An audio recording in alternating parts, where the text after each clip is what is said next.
Olá pessoal, sejam bem-vindos ao Super Media Cast. O intuito desse podcast é trazer muito conteúdo e informação relevante para você, varejista.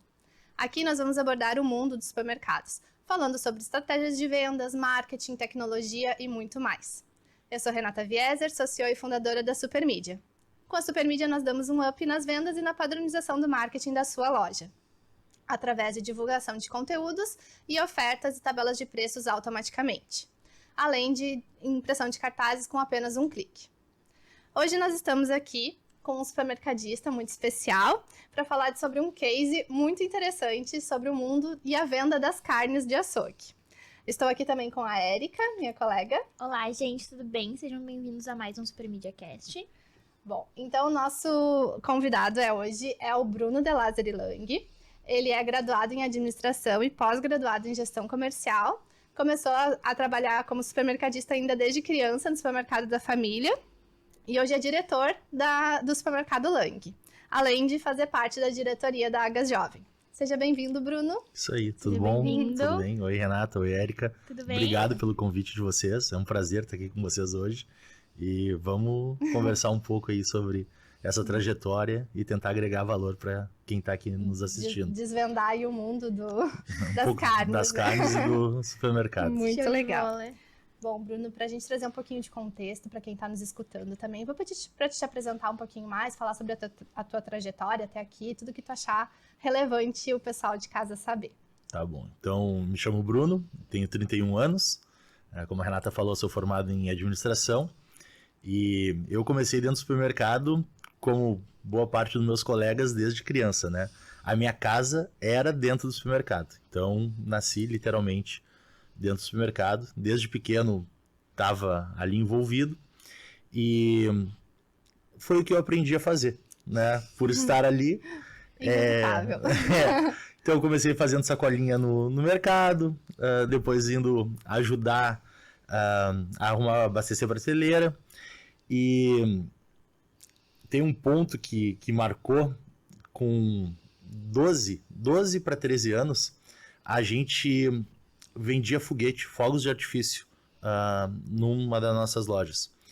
E naquela época não tinha tanta fiscalização que nem hoje, era mais fácil, tinha a segurança, mas mesmo assim a gente tinha 3 pontos ou 4 pontos em Porto Alegre licenciados para vender fogos de artifício. Uhum. E dezembro e ano novo, né, é o pico de vendas. Sim, máximo. E a gente, empresa familiar, sempre com dificuldade de vendas. O meu pai, com 13 anos, falou: Bruno, tu vai vender foguete, fogos de artifício.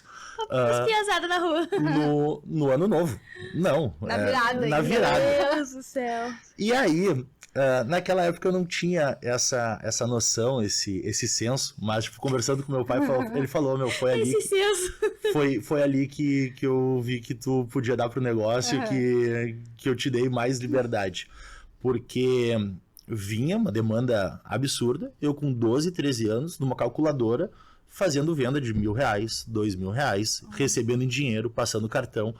E hoje eu olho uma pessoa de 12, 13 anos, Não faz nada. Não faz, é verdade, não faz, né, amor? E eu acho que aquele dia o meu pai deu até troco errado, porque ele tava num lado do caixa e eu tava numa banquinha atendendo, né, também cobrando. Eu acho que ele tava mais preocupado comigo atendendo do que com as pessoas. Então ali foi onde foi realmente um marco, assim, que não foi pra mim, mas eu acho que foi para eles, de me dar liberdade pro negócio. E aí depois eu fiz administração, fui para a faculdade.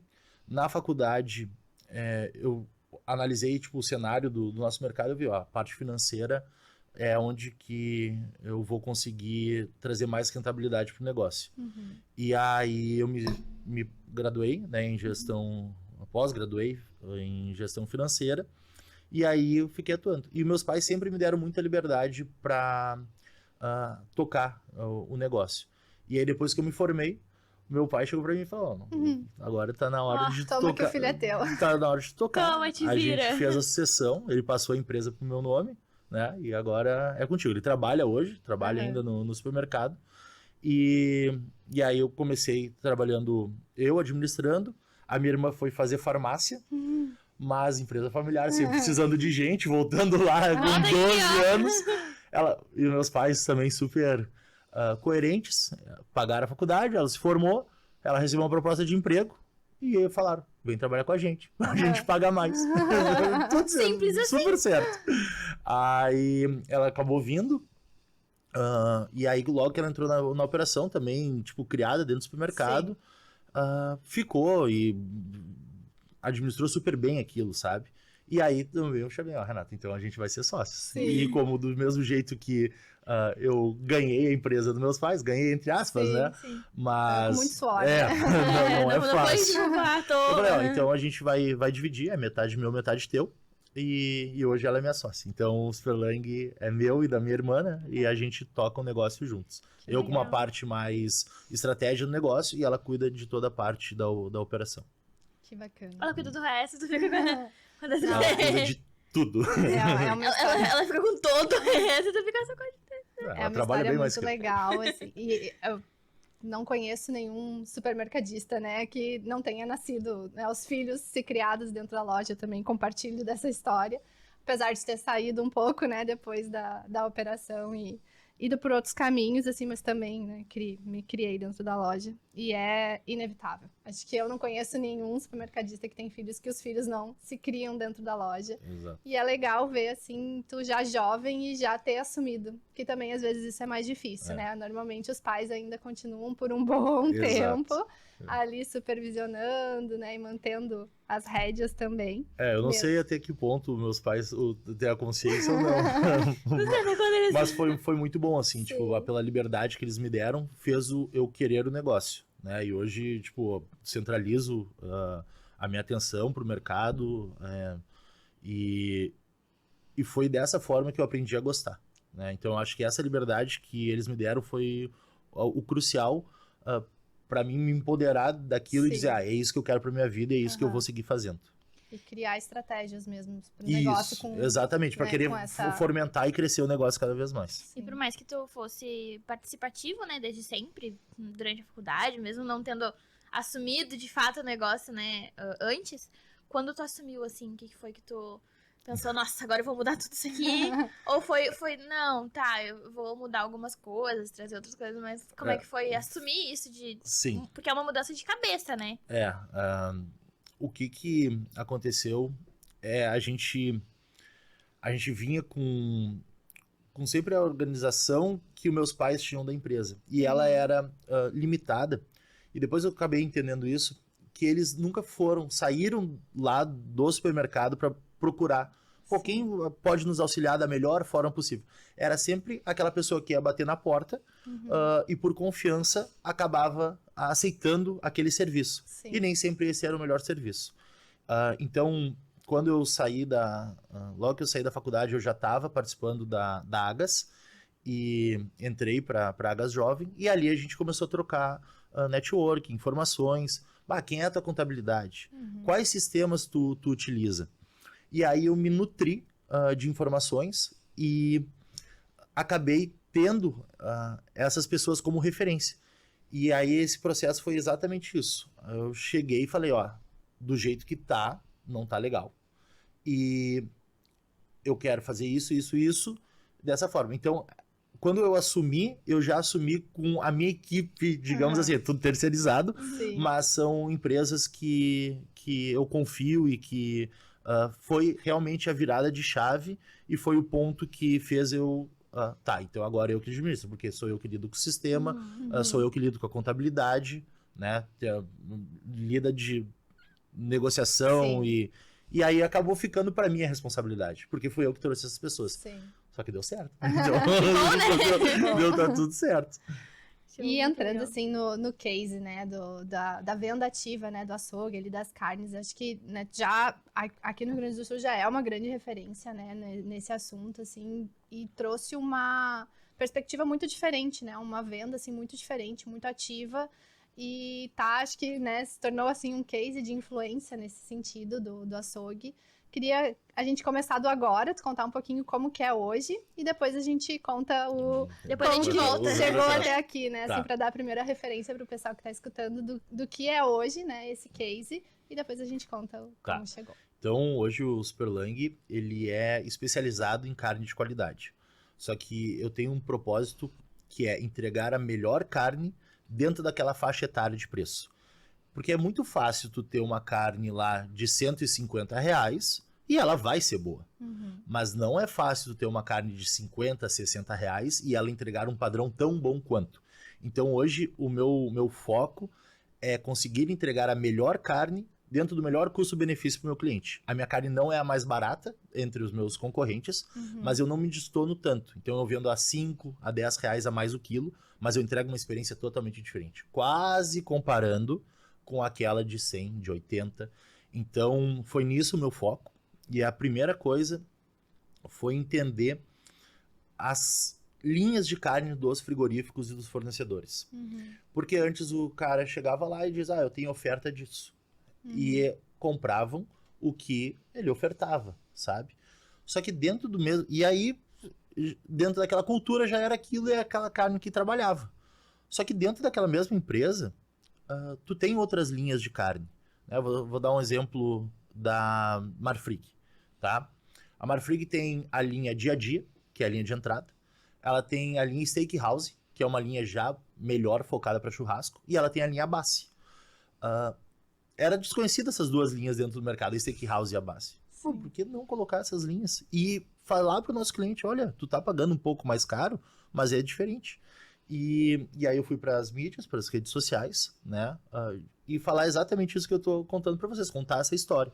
E aí as pessoas começaram a vir, comprar, pagar um pouco mais caro, mas não muito. E eles reconheceram, realmente, tu tá me entregando um produto com preço justo, mas com muita qualidade.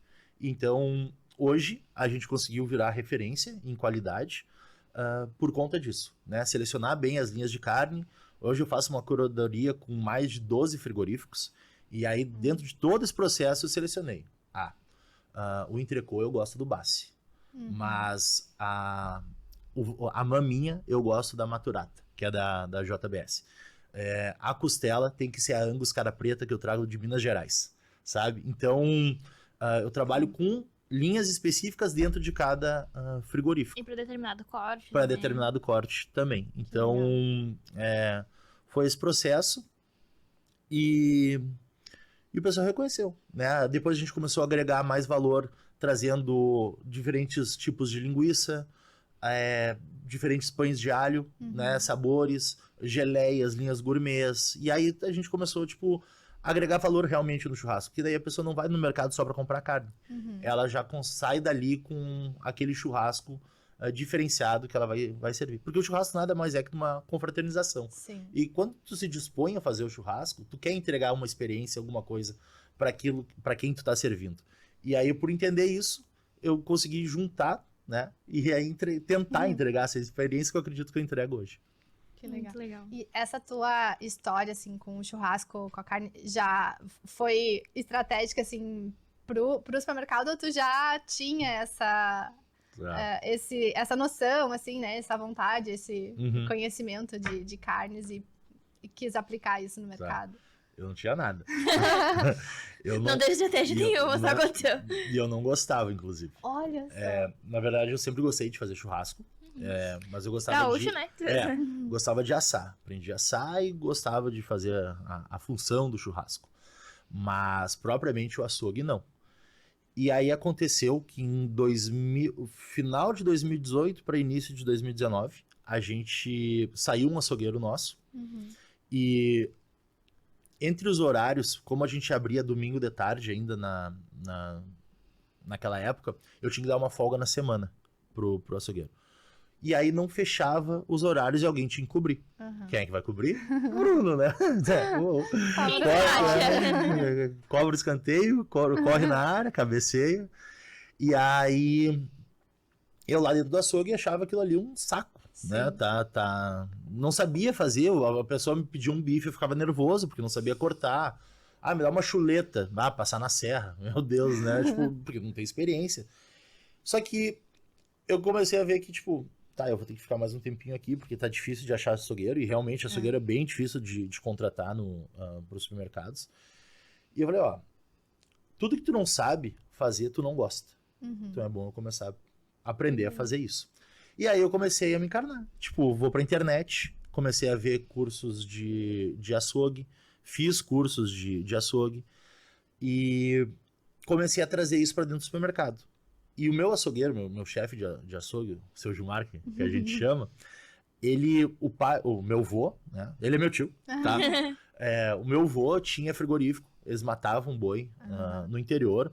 Ele veio para Porto Alegre, trabalhou com a gente primeiro numa parte de operação e depois ele, por ter conhecimento, acabou indo pro açougue. Hoje ele é meu açougueiro ele é mais velho que eu, acho, dentro da empresa. Acho que ele tem 30 anos, eu tenho 31, né? Então acho que ele tá 30 anos lá com a gente. E eles entendem tudo de carne. Então eu trazia os cortes, falava, Gilmar, o pessoal tá fazendo isso, prime rib, né? É um corte que sai da chuleta junto com o entrecô. Bruno, isso aqui a gente tira a ripa, a gente faz a chuleta. Se eu cortar a ripa com a chuleta, eu vou te dar o prime rib. Isso aqui só pode sair desse jeito. E saiu o prime rib. E aí era pouco difundido esses cortes e eu comecei, pessoal, aqui tá o prime rib. E aí eu ia pra internet, o pessoal já tava fazendo em São Paulo esses cortes, né? Tem o flat iron, que é um corte que sai da paleta. E é um corte sensacional. Ele é o segundo corte mais macio do boi. Ele só perde pro filé mignon. E aí é uma parte específica da paleta, que a gente vende inteira, tu tem que cortar no meio, tirar a fibra, e tu tem 2 bifes finos de carne. Ali é o flat iron. Então, vamos botar um flat iron ali, uma carne super macia, agrega valor. E aí eu comecei a estudar, entender, e aí no momento que eu aprendi, eu comecei a divulgar. Então foi assim que começou essa história eu dentro do açougue e me especializar dentro de carne. Começou com eu não gostando. Sim. E eu vi que eu tinha que ficar ali, então vou aprender para conseguir fazer pelo menos. Útil ao agradável, exatamente. Né? E como foi que, digamos, os teus concorrentes lidaram com isso? Porque, querendo ou não, tu trazendo mais qualidade, eles ficam meio acanhados, assim, né? Alguns não podem não gostar, né? Assim, ó, o mercado é muito antigo dentro do bairro, né? A gente tá ali há 55 anos. Nossa. Então, os concorrentes que eu tenho na volta também são concorrentes muito antigos. Hoje não, hoje já mudou o cenário, já chegou um monte de concorrente novo. Mas nessa época, em 2018, os outros concorrentes também são muito antigos. E a gente é amigo, sabe? Então, teve aquela concorrência, talvez aquela percepção de tipo, o Lang tá se mexendo e fazendo, mas vamos fazer melhor. Mas não rolou tipo um boicote, não rolou aquilo de, vou ser mais agressivo, sabe, vou queimar preço para. Foi algo bem conjunto, assim. Foi alguma coisa que tipo, aceitaram por uma forma de melhora. E também, por serem empresas antigas, mais antigas, eles não evoluíram da mesma forma.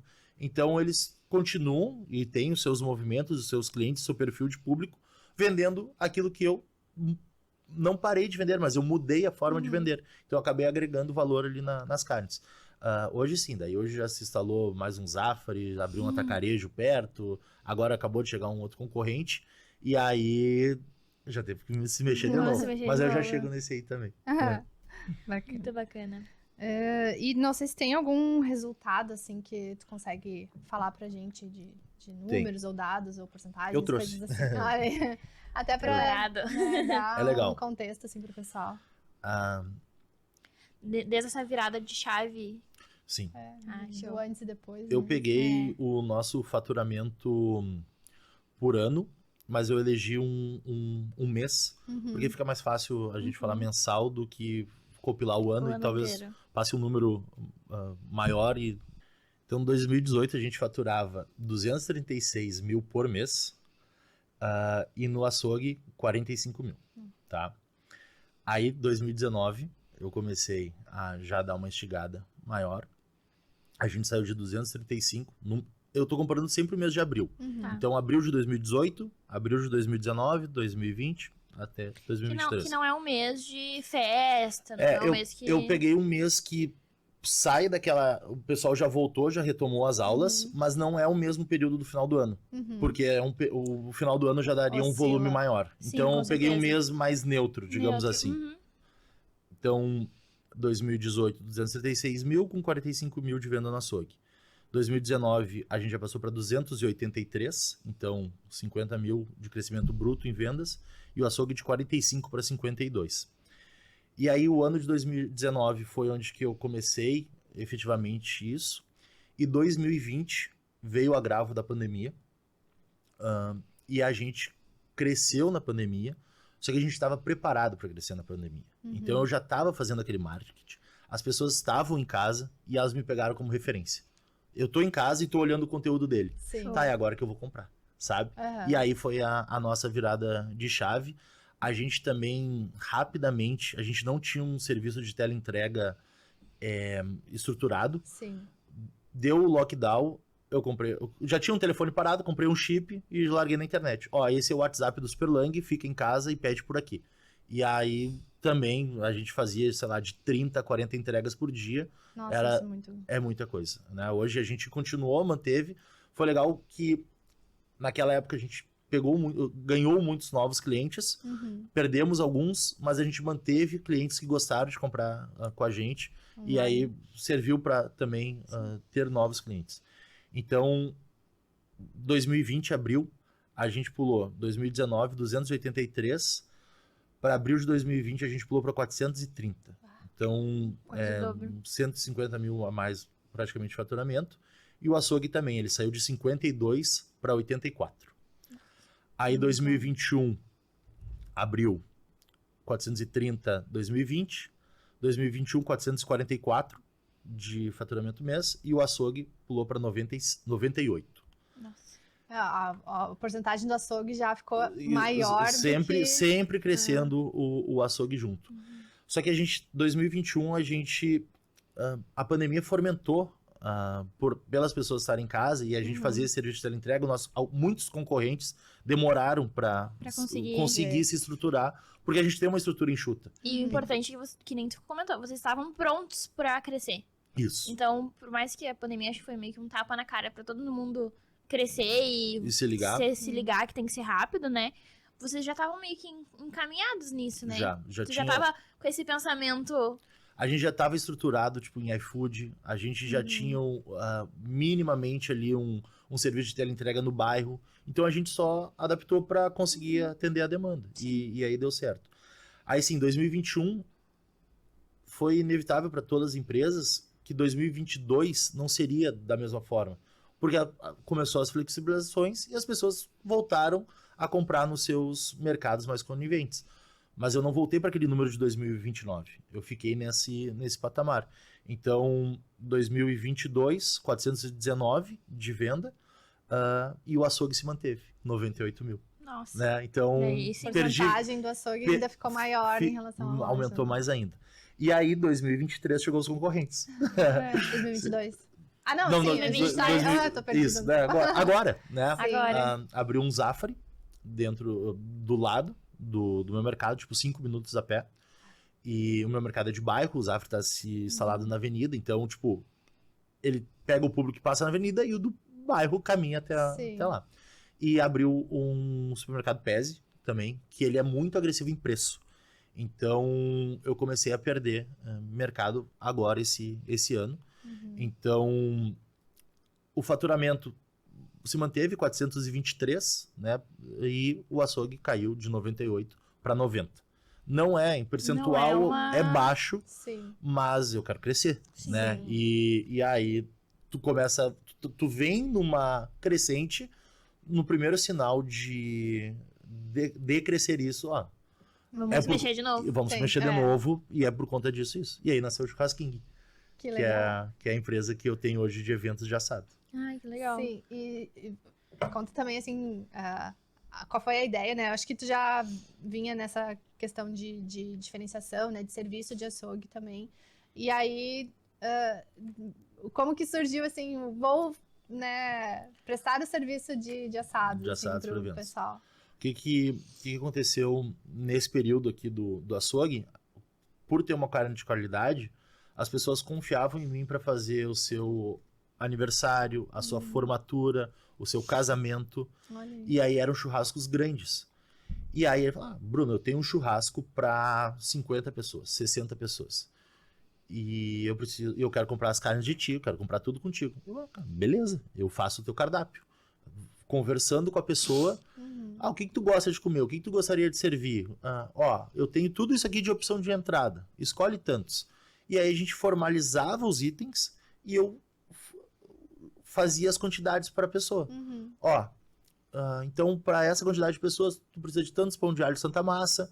Vamos colocar essa quantidade de entradas, porque senão tu vai embuchar muitas pessoas com isso. Vamos botar aqui isso de carne.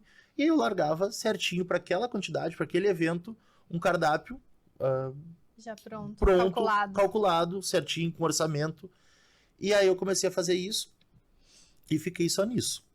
Chegou agora 2023, a gente começou, as pessoas começavam a chegar lá e dizer, eu preciso de alguém para assar. Eu falei, eu asso. E eu falei, eu gosto muito de churrasco, sempre fui de fazer churrasco, e nessa época que eu comecei a estudar o açougue, os cortes, eu queria testar esses cortes. Mas realmente, queria provar, né? O flat iron é o segundo corte mais macio do boi. Né? Vamos ver. E aí eu comecei também a me especializar em assados. Fui para algumas empresas que fazem eventos e eu vou ir assar de graça para ti. Mas para mim me nutrir de informação, de como eles assam, aprender mesmo, né? Fui atrás de conhecimento para isso. E acabei virando assador, né? Eu já era o assador oficial, assim, nas nossas confraternizações, mas eu me profissionalizei. E hoje eu digo que eu sou um assador profissional. Sim. E a gente fazendo esses cardápios, o pessoal me contratando para assar, eu precisando aumentar a venda do açougue, tá aí, vamos juntar os dois. E aí o que é o churrasquinho? É uma formalização de todo esse conhecimento que eu tive assando com outras pessoas, fazendo esses cardápios, e eu elaborei um cardápio meu com as minhas receitas. E aí é um cardápio fechado, com um preço fechado por pessoa, a pessoa contrata e a gente vai lá e faz todo o serviço, né? Leva a equipe, leva os assadores, leva acompanhamento, e aí surgiu. A gente lançou a empresa no início desse mês, né? No mês 7, e eu achei que era alguma coisa que, tipo, vai ter 1, vai ter 2, vai ter 3. A gente tá fechando o mês com 15. Né? Tipo, muito sucesso. Um churrasco para cada 2 dias. É um número grande. É muito grande. E aí, tipo, eu não tenho o número ainda fechado, mas eu já consegui agora voltar. Porque o que eu faço no churrasquinho? Eu compro tudo no Superlang. 100% do que eu sirvo no churrasquinho é do meu mercado. Acho justo, né? Desde as geleias, tudo. E aí eu passo no caixa e pago pro Superlang, e o restante do valor eu pago pros assadores, pra equipe. Então, eu acabo também alavancando o faturamento do mercado com o churrasquinho. Trazendo mais serviço pro mercado mesmo, né? Pro mercado mesmo, exato. E aí vai conseguir voltar o número ali de crescer. A ideia é só crescer o churrasquinho também. Deixa eu te perguntar, então, o que tu precisa vender, ou que nem tu falou, comprar pra um churrasco perfeito? Um churrasco perfeito? Um cardápio perfeito? Um cardápio perfeito. Pensando assim, até no pessoal, ou do supermercado mesmo, ou do pessoal que quer organizar, assim, melhorar também as suas vendas aí de supermercado, assim, o que eles precisam ter pra vender um churrasco perfeito, né? Beleza. Quais são todos os passinhos que englobam um churrasco perfeito? Tá, então a gente tem que começar principalmente, o item principal do churrasco é a carne, né? Então é realmente tu ter uma carne de qualidade. E eu comentei ali, dentro das linhas, os frigoríficos têm carne de qualidade. Então basta tu criar essa cultura pro teu cliente, dele entender que ele vai pagar um pouco mais caro por uma carne de qualidade. Então, pro churrasco perfeito, você tem que ter uma carne boa. E eu acho que é agregar valor em todo o restante. É tu ter um mix legal de acompanhamentos pro teu churrasco. Desde uma linha de geleias gourmets até sal de parrilha, fumaça líquida, tem várias farofas gourmets. Então, tipo, hoje no Lang a gente tem mais de 5 marcas de farofa e cada uma com uns 4 ou 5 sabores diferentes. Então tem umas 20 farofas lá. Linguiça, eu gosto muito de algumas linguiças para agregar no valor do churrasco. Então tu tem um mix legal, não só aquela linguiça grossa cortada a faca dentro do açougue lá, mas tu tem linhas de linguiças congeladas com queijo coalho, com cebola caramelizada com gorgonzola, cheddar e bacon, sabe? E linguiças com qualidade muito boas. Uma variedade de pão de alho, né? O Santa Massa hoje domina, mas o pessoal às vezes come muito Santa Massa e começa a enjoar. Sim. Então, tu conseguir disseminar isso e dar variedade pro teu público. Então, umas entradas lá, um pão de alho, uma linha de linguiças, eu gosto de tulipa, né? Uma tulipa de frango, as carnes e o diferencial do churrasquinho é o matambrito, né? É um matambrito suíno. Ela é uma parte da barriga do porco, não é a barriga que seria a panceta, ela fica entre a costela e a barriga. Aí sai uma camada fina de carne, com um pouco de gordura, mas é mais carne. E aí aquilo ali eu levo pra churrasqueira e recheio com queijo, tomate cereja, orégano e azeite de oliva. Só uma dica pra quem tá escutando, siga nas redes sociais o Churrasking pra ver o videozinho dessa receita. Quando é que tu vai convidar a gente pro churrasco agora? Vamos fazer, né? O cara só fica fazendo propaganda, não, tem que fazer. Né? Quando é que tu vai convidar a gente? Porque, né, gente, pelo amor de Deus. E aí larga uma tambrita e depois vai com as carnes, esse é o churrasco perfeito. Sensacional. Muito bacana. É de salivar vendo os videozinhos. É a ideia, né? Muito legal. Despertar desejo. Não, e acho que tu pode confirmar isso, né? O gaúcho, ele tem um especial pro carne, né? Sim, a gente tem dois viés aí, né? Primeiro que a gente tinha uma tradição muito forte do nosso churrasco e a gente perdeu algumas oportunidades. A cultura do gaúcho não permitiu que a gente evoluísse no nosso churrasco. Então veio uma carne para cá, uma influência da Argentina, do Uruguai, de assados, e ela passou por nós e subiu para São Paulo e se disseminou para o restante do Brasil. E aí a gente viu, tá, mas aquilo ali é melhor. Tem o seu valor. O churrasco de espeto trocando pelo churrasco de grelha. Né? Hoje eu asso basicamente o meu churrasco inteiro, o churrasco mesmo, as carnes eu asso na grelha. Quem tá nos assistindo vai dizer, mas esse assador aí falando pra fazer churrasco de grelha. Mas realmente, quando tu começa a entender algumas técnicas, tu consegue aplicar isso dentro da grelha. E no espeto não, tu vai ter só aquele tipo de assado. Tradicional. Então, tu consegue agregar mais sabor, mais suculência na carne usando a grelha. Só que a gente é apaixonado por churrasco. Então, voltou essa cultura e agora sim está se disseminando e cada vez assim. Agora, uns 2, 3 anos para cá, eu já vejo que está sendo bem mais disseminado e o pessoal aceitando, mas a gente é o povo que mais come carne no Brasil. Sim. Então, a gente ama churrasco. Vamos exportar aí pro resto do país algumas dicas, né? De como vender mais carne e incentivar o pessoal a consumir mais. É verdade, vamos tentar. Show de bola. E te perguntar também, a gente tava falando de carnes, né, e tudo mais. Tu trabalha só com açougue, tu trabalha também com carnes a vácuo, tem uma diferença? Tá. Qual que é a principal diferença delas? Ou se elas têm um benefício, outro não? Então, a gente tem, dentro dos processos de maturação, que é um processo de amaciamento da carne, a gente tem a maturação úmida e a maturação seca. A maturação seca é um processo de dry age, que é um processo bem mais complexo, que tu deixa a carne lá armazenada, maturando só com ela mesmo, ela podrifica, as enzimas, as bactérias estragam a carne, mas internamente estraga a parte de fora, mas a parte de dentro acaba maciando. Aí tu faz a limpeza e consome. Isso é maturação seca. E a maturação úmida, 2 processos de amaciamento de carne, né? A maturação úmida, ela é o processo a vácuo. Então, nada mais é que tu embalar a carne a vácuo e deixar ela ali resfriada, com uma temperatura controlada, tu consegue ter uma carne mais macia. Então, eu sou um defensor da carne a vácuo. O que aconteceu com o vácuo? É uma tecnologia nova, recente, aqui no Brasil. E os nossos supermercados, na época, principalmente as grandes redes, todos os balcões eram de autosserviço abertos. Hoje a gente já migrou para o autosserviço fechado. Uma economia de luz e também condicionamento de alimentos.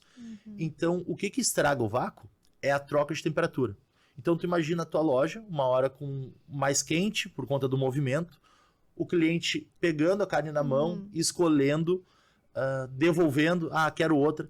Então, aquela carne realmente estragava ali dentro, ela ficava podre. Tu chegava em casa, que é o que o pessoal diz, né? A carne a vácuo tem aquele cheiro de podre, ou a carne, já peguei carne a vácuo podre, por conta disso, dessa troca de temperatura, e realmente ela estava podre.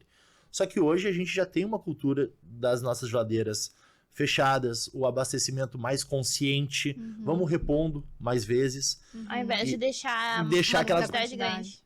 Aquela quantidade grande. Então, a carne a vácuo, ela é uma forma de ter uma carne mais macia. E em relação à carne de gancho, né, o boi in natura, que a gente chama, eu acredito que no vácuo, tanto em peças inteiras, não só de churrasco, mas o colchão que vem embalado, já porcionado, tu tem um maior rendimento, tá? Então por que o açougue não trabalha só com carne a vácuo? É porque cada açougue tem o seu perfil. Eu trabalho muito com carne a vácuo. Por quê? A minha venda de carne de segunda, por eu ter feito todo esse trabalho, eu tenho atingido um público mais B, A. Então eu não tenho tanta venda de carne de segunda, como uma agulha com osso, uma agulha sem osso. Então, para mim, é condizente comprar aquelas carnes que eu vendo mais. Porque num boi, tu vai receber uma picanha, num boi inteiro, tá? 2 picanhas, tudo no boi é 2. Sim. Então o boi tem 2 costelas, 2 vazios, 2 picanhas. E eu vendo num final de semana de 15 a 20 picanhas. Só que eu não vendo de 15 a 20 agulha com osso. Ou costela, provavelmente? Né? Costela sim. Não, costela também. Mas essas outras carnes, sabe? Então a minha demanda é muito maior por um tipo de corte. Quando o açougue ele tem uma venda equilibrada, aí sim tu rentabiliza. E aí tu consegue comprar, e vale mais a pena comprar a carne de gancho. Então, e tem muitos açougues que tem a venda disseminada. A gente tem proporcional a nossa quantidade de agulha com a quantidade, sei lá, de picanha. Ou se não for assim, ele consegue repor com uma caixa só de picanha. Só que o meu é muito discrepante. Eu vendo muito de um e muito pouco de outro. Então eu optei pela carne a vácuo. Só que daí também tu tem essas maneiras de trabalhar, que é isso, de cuidar da temperatura, quando chega o recebimento, ver se aquilo ali tá bem embalado, se o vácuo não foi rompido, porque se foi a carne estragada. E aí, esse é o problema, tu aceitar isso. Sim. Aí tu tem que estar em cima com a qualidade. Daí é aí que o que importa realmente não é a diferença, mas sim todo o serviço que vocês fazem para garantir a qualidade para o cliente. Exatamente, essa preocupação. Porque foi isso que vocês acabaram se diferenciando dos concorrentes, até seja dos antigos como também dos novos agora. Vocês continuam se diferenciando por conta disso, por conta desse serviço, dessa qualidade com preço justo, né? Exatamente. Eu acho que esse é o nosso principal diferencial. E não tem muito segredo, né? É só tu realmente cuidar desses pontos, assim, né? Sim. O que tu vai entregar, a qualidade. Eu acho que pode ficar repetitivo, mas não adianta. Acho que todo podcast a gente bate sempre na mesma coisa. O que importa é o cliente. Exato. Não tem como a gente fugir disso. O cliente é o que faz com que a gente dê certo, né? Tá sempre no centro, né? E tu vai também te moldando, né? Eu, durante esse período, eu fiz vários testes. E, que nem eu comentei daquela carne de 150, eu coloquei, né? Mas o meu cliente não absorveu ela. Não é pro meu tipo de público. Então, mas ele absorveu muito bem uma carne de 60, 70, ou uma diferença gigante na costela, que a gente tinha só costela tradicional no açougue, né? Costela gaúcha, e a gente vendia na época a R$20 o quilo. Hoje agora baixou a costela, já tá quase isso em oferta também. Mas entrou a costela Angus, que é um produto totalmente diferenciado. É um produto que... E aí também é de acreditar naquilo que tu tá vendendo. Eu vou vender mais caro esse produto, né? O meu cliente vai pagar mais caro por ele, mas eu tô entregando realmente um produto que vale a pena pagar mais caro. Sim. E eu digo que a costela Angus é um caminho sem volta. A mesma coisa que vinho. Quando tu começa a provar uns vinhos mais requintados, tu baixar o teu nível de paladar é complicado. Então, nem te aventura muito. E a costela Angus é tipo isso. Tu sente totalmente a diferença, uma costela muito saborosa, com maciez, um equilíbrio de carne, de gordura. E aí a costela gaúcha era 20 e a gente entrou com a costela Angus na época a R$ 39,90, o dobro do preço. E no primeiro momento meu açougueiro disse, tu é maluco. Tá louco. Tu vai vender isso aqui? Quem é que vai pagar? E eu acho que era mais caro que a alcatra na época. Quem é que vai pagar mais caro que a alcatra? Era o mesmo preço, alcatra. Não, comprar alcatra, então. Eu falei, Gilmar, isso aí é alcatra de bife, costela é churrasco. E fomos trabalhando, eu mudando também a cultura dentro do mercado, dos meus funcionários, e eles também entenderam quando comeram, provaram, falaram, realmente é diferenciado. Sim. E aí foi isso, foi conseguindo passar isso pro cliente. Isso, passar exatamente porque isso pro cliente. Não adianta, a propaganda é a alma do negócio. Se tu não educar e não contar pro cliente essa história, né, do porquê que ele deveria comprar uma carne mais cara, ele não vai saber, assim. Exato, só, tá, esse aqui é o preço e tá, leva. Mas realmente todas as carnes, todas as linhas, ela tem meio que uma história. Sim. Né? E eu tento contar isso no meu Instagram, nas minhas redes Tu sociais. ensina o cliente a comprar uma carne com uma qualidade melhor, né? Isso, é basicamente isso. É isso. É muito bacana. Juntos. E quais foram, assim, os principais insights, assim, e as principais lições que tu tirou de toda essa jornada, assim? Eu tenho algumas coisas que, tipo, eu carrego, assim, que eu vejo que tudo que nos limita é só nosso, né? A gente que coloca as nossas próprias crenças limitantes. Então, eu aprendi a fazer do jeito que dá. E também, às vezes é bom, às vezes não é, tá?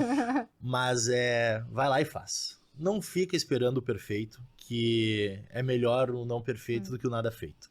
Então, tenta fazer da melhor maneira possível com os recursos que tu tem hoje. Quando eu comecei a gravar as nossas carnes do açougue, eu pegava tipo uma mesa que nem essa, e aí expunha elas, né? Ó, aqui tá a maminha, aqui tá... Eu botava tudo em cima dessa mesa. Só que a parede atrás dessa mesa tinha uma lajota quebrada. E nem pode ter uma lajota quebrada na parte de carnes. Então eu tinha que consertar aquela lajota. É uma coisa simples. E aí eu marquei com o pedreiro. Só que eu já queria fazer as carnes, sabe? E aí eu marquei com o pedreiro não veio. E aí eu, meu Deus. E aí eu, vai assim mesmo. Tá errado, eu sei que tá errado, mas é melhor eu fazer do que não fazer. E aí eu fiz, já bombou de primeira. O pessoal, tipo, não foi uma coisa que pegou. Eu sabia que tava errado, né? E eu tinha que arrumar aquilo. Mas aí consertou. Só que eu já tinha lançado e já foi um sucesso. E aí eu dei o start, sabe? Talvez se eu esperasse mais um pouco, talvez eu perdi o time, perdi aquela vontade. Porque a mesinha de carne não foi uma coisa programada. Eu peguei, larguei as carnes ali em cima daquela mesa e vou gravar. Daí eu olhei aquilo, não vou gravar por causa disso. Tá, vou gravar, azar. Porque às vezes quando a gente tá indeciso ou inseguro, qualquer coisa é uma desculpa pra não fazer, né? São as nossas crenças, sabe? E aí eu fiz e deu certo. E aí comecei a fazer toda sexta-feira a mesinha de carnes, que é onde que eu mostro os principais cortes que chegaram naquela semana, falo dos preços e falo pro cliente, ó, essa semana isso aqui tá bom, isso aqui tá melhor, vai nesse aqui, pode comprar isso. E é assim, então, esses insights assim que eu carrego. Faz do jeito que tá, nas condições que tu tem hoje, mas não deixa de fazer. E não fica postergando. Se dá um estralo, tá aqui o telefone, levanta a câmera, grava, lança, e aí depois tu vê o que dá, né? Depois resolve. Depois resolve. Muito legal. E assim, até esse episódio vai ao ar, né? No mês da Semana Farroupilha, né? Então, em setembro, para trazer uma dica aí, então, pro pessoal se preparar para a Semana Farroupilha, que aqui no Rio Grande do Sul é a semana de maior movimento, eu imagino, né? De açougue, assim, né? Então, o pessoal tem uma cultura muito forte de comer churrasco nessa semana. O que é uma dica aí que tu deixa pro pessoal para se preparar para esse momento? É o mês Farroupilha, né? O mês Farroupilha. A gente já deu a dica pro churrasco perfeito, né? Mas agora pro supermercadista também. Pro supermercadista, o que ele precisa se preparar para estar pronto para esse mês inteiro? O supermercadista tem que entender que é realmente um mês diferenciado e que as pessoas fazem churrasco todo dia. Então, é ter todo dia aquelas carnes. Mercados com mais estrutura, eles têm recebimento frequente, têm exposto aquela variedade, aquela gama de cortes diariamente. Mas mercados com estrutura menor, eles têm um recebimento 1, 2 vezes na semana, nem sempre tem local para armazenar, né? Não trabalham tanto com a carne embalada, trabalham mais com carne de balcão. Então, para esses supermercadistas, principalmente, entender isso, que todo dia pode chegar alguém lá e dizer, hoje eu vou pra Harmonia, me dá 10 quilos de carne aí, sabe? Então tu ter todo dia se preocupar em ter pelo menos os principais cortes pro churrasco, para ter a opção de oferecer, se não conseguir ter todos, mas que tem essa preocupação, porque realmente é isso que acontece. Do nada passa alguém lá e vai dizer, tô indo pra Harmonia, me dá uma carne. E aí tu vai perder venda, dizer que hoje não tenho, não recebi, tipo, uma terça-feira, sabe? Então se preocupem com isso. Show de bola. Muito obrigada, Bruno, por todas as dicas que tu deu aí pra gente. Acho que vão ser muito importantes. Eu também quero deixar uma dica aqui pro pessoal que tá nos escutando, que a gente lançou um pack, né, de marketing aqui, faz a tua propaganda. Então, gente, pra quem não sabe, a Supermídia, nós somos uma empresa que te ajuda a estar aí levando informação dentro do teu mercado. Então, a gente tem hoje um pack personalizado, que é pra te estar aí com todas as ofertas de carnes, de pão de alho, de linguiça, tudo que vai agregar ao churrasco perfeito, digamos assim. E então é só você entrar em contato com a Supermídia e baixar o pack, ele já tá disponível. Não precisa te preocupar com nada, a gente só habilita pra ti que ele já tá pronto, tu não precisa fazer mais nada além de gerar o cartaz com ele. Pack temático, tanto pras TVs quanto pros cartazes. Isso aí. Que legal. Viu? Já fica a dica também. Bruno, né? Só entra em contato, o pessoal já tá aqui, ó, tá pronto. Já foram lá, inclusive. Sim. Não, e outra dica também é isso, né? A gente, às vezes, faz bastante mídia nas redes sociais, mas ter também essa mídia dentro da loja, né? Então, a Supermídia também é uma forma de tu operacionalizar isso, assim, de tu trazer esse conteúdo que tu joga lá nas redes sociais também pra dentro da loja, pro pessoal que muitas vezes tá lá dentro da tua loja e não te segue nas redes sociais, não viu aquele conteúdo. Então, também incentivar essa venda na hora da loja. Isso é ali. importantíssimo, na verdade. Porque, e ter esse entendimento de, realmente, o meu público do meu Instagram não é o meu cliente do Superlang, daquele mercado que tá lá no bairro há 55 anos, sabe? E aí tu faz, muitas vezes, ações no Instagram, mas tu não comunica da mesma forma pro teu cliente. E até tava falando, né, que os meus clientes do mercado nem sabem do churrasquinho ainda. Né? Alguns me... Bota lá na TV. Alguns me seguem, mas eu não comuniquei internamente do churrasquinho. Tem que pôr lá na TV já, o banner, já põe seu serviço de assado. Já põe o cupom de desconto pros clientes do Lang. Mas até fugindo um pouco, mas também trazendo esse contexto, assim, essa semana fui numa loja de tintas e tinha lá uma plaquinha era, acho que a dona também, assim, que oferecendo um serviço de consultoria de cores, assim, para te levar as cores e decidir as cores na tua casa, assim, um serviço também que eles vendem a mais, né, uma loja de tintas, algo básico, padronizado, mas com esse serviço, então e eu não contratei porque eu já tinha comprado a cor, né, se eu tivesse visto antes, teria contratado também para ter essa percepção, então é a mesma coisa, né, assim, é um serviço que tu tá oferecendo dentro do supermercado, mas divulgar isso pro cliente, porque às vezes ele não sabe mesmo, né? Ele não sabe mesmo. Acho que muitos serviços dentro do supermercado se pode agregar valor e às vezes não tem o time. Passa. O cliente não sabe, né? Mas é isso, estamos terminando muito já. Obrigada, Bruno. Então tá, agradeço eu a vocês, Renata, Érica. Obrigado pelo convite, obrigado pelo espaço para falar um pouquinho de mim, do meu mercado, do churrasquinho. Fala pro pessoal me seguir na rede social. Exato. Agora é a hora do merchan. Lang Bruno, _, o meu perfil pessoal, que lá eu divulgo as carnes. Tem o perfil do Superlang, mas o atuante é o do Lang Bruno. E o Churrasking, @churrasking, o King é com 2 Is. Porque já tem uma empresa de facas que tem o domínio do churrasquinho, mas como é negócios diferentes, tá dentro do churrasco, mas eu pude usar. Então tive que ir lá me informar com eles. Mas deu tudo certo. Então é isso, agradeço o convite, agradeço o espaço e a oportunidade. Muito obrigada. Obrigada, pessoal. Obrigada, gente. Não se esqueçam de nos seguir nas redes sociais, supermedia.digital.